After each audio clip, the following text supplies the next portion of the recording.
All right, guys, conversation has to be had about this corners class. We know the guys at the top, right? Everyone knows the name at the top. But Julius Brents has been a guy, Kansas State, that's lived in that high tier 2 for a long time, right? Is he going to be a top 35 pick? Is he going to be a top 50 pick, top 60 pick?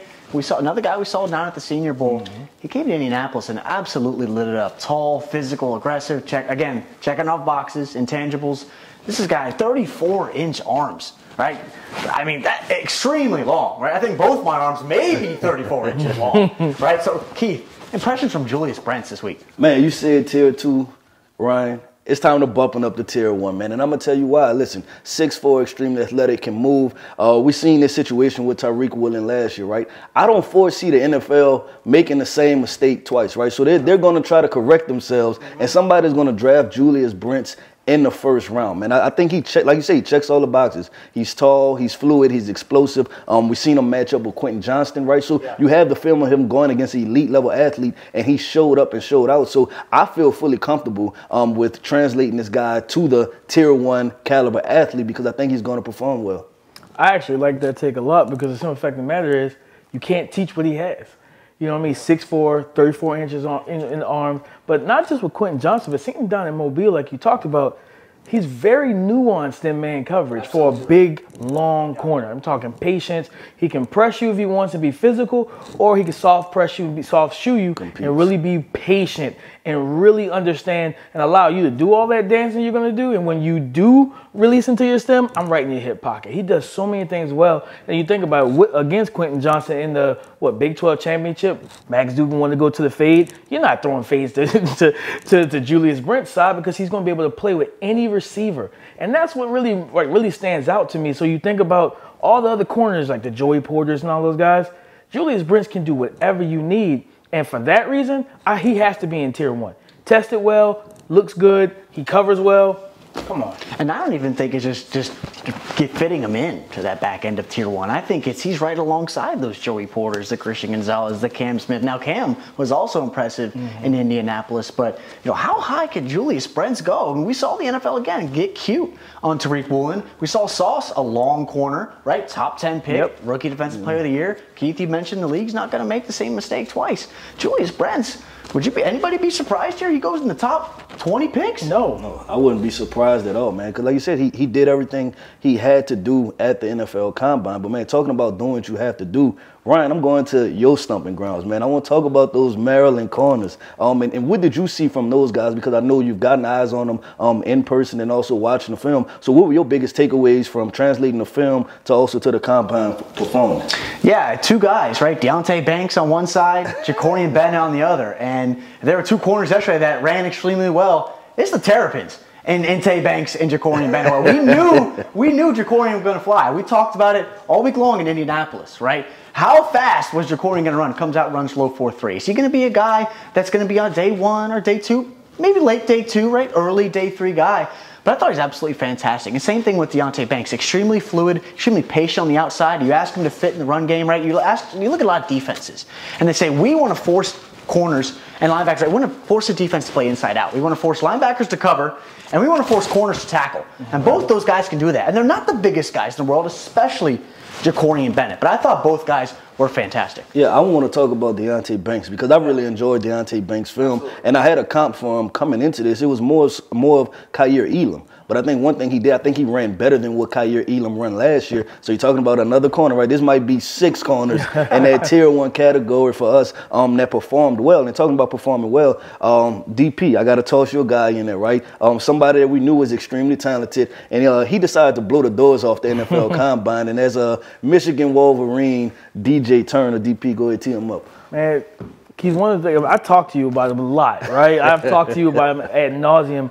I was not surprised when he came here and ran sub 4.3 and showed off that electric, explosive speed, and you see it on tape. A lot of times when guys don't have speed, it's hard for them to be patient at the cornerback position because their process is sped up. He's patient with everyone. Why? Because he can run with any receiver in college football. 4.26 speaks to that, right? But he's probably one of the more pure corners, technically sound, great feet.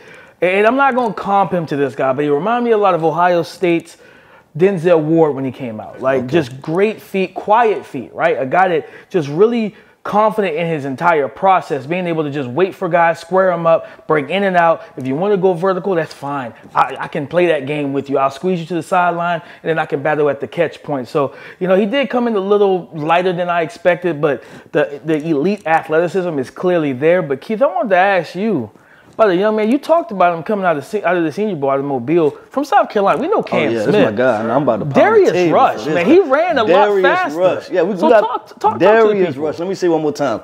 Darius Rush, man. I watched his first one-on-one rep, man. I said, you know what? He checks the box with his feet. He has the hips. He's fluid and he's confident. Sign me up. I didn't know what the guy was going to run. I just knew that he played good man-to-man corner. Then he came to the combine and ran fast. So now I'm all the way out there, right? I'm pounding the table for Darius Rush. You're talking about a guy that was probably, when coming into this, he was probably late day 3.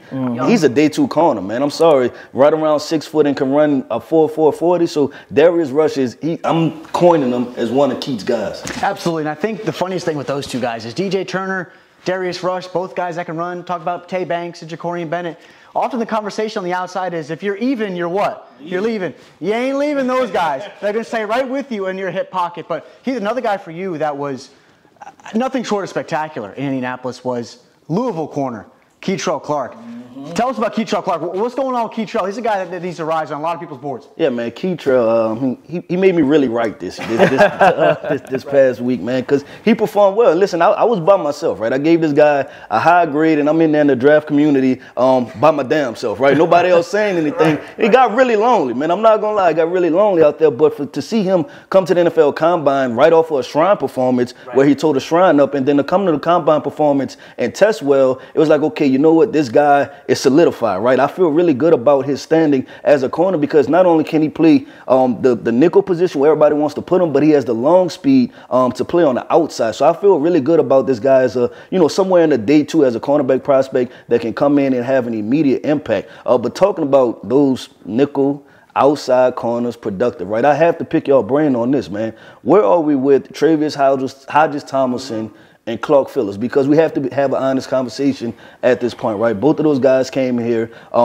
Height, weight measurements were I don't want to say underwhelming, but they didn't meet the prototype standard, right? But we know they've been 2 of the most productive cornerbacks in this class. So I want to talk about where are you guys at with those 2 guys? Yeah, I mean, I'll kick it off. I just think with both guys, we saw them play inside and play outside. And I think that's going to translate well to the next level because we talked about the X receivers in the NFL. They kick into the slot now. They want to try to get those free releases and try to scheme them up. We see Cooper Kupp, we see Mike Evans in Tampa Bay do it a lot. You got guys in Travius and Clark that they're not going to fall too far. These are still good ball players at the end of the day, but there is that part of it to where are you too small, right? You have an arm length to be able to work and press. You're going to be blown off the ball 4 or 5 yards off the line of scrimmage. So what makes you comfortable? Like what age or what range, what range makes you comfortable with drafting a Clark Phillips of Travis Hodges Tomlinson if you're trying to build that Commanders defense?